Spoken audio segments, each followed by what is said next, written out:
Hello, boy.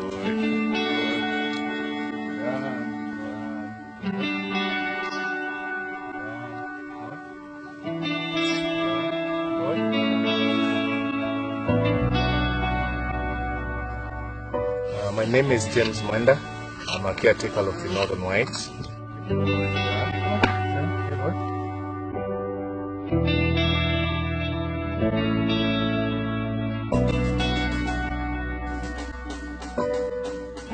The favorite part of being a caretaker is the essence of waking up early in the morning and coming to check on Sudan and find it to be a privilege to do the work we do.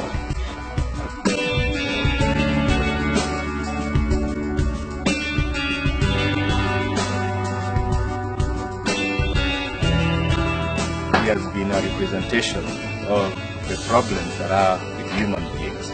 The fact that he's the last male Northern White Rhino has helped so much in the creation of awareness.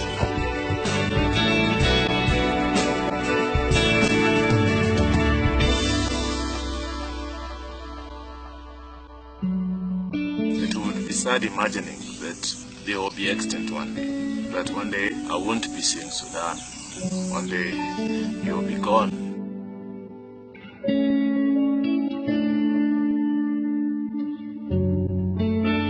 He has been a good ambassador on behalf of the whole subspecies of the Northern White Rhinos.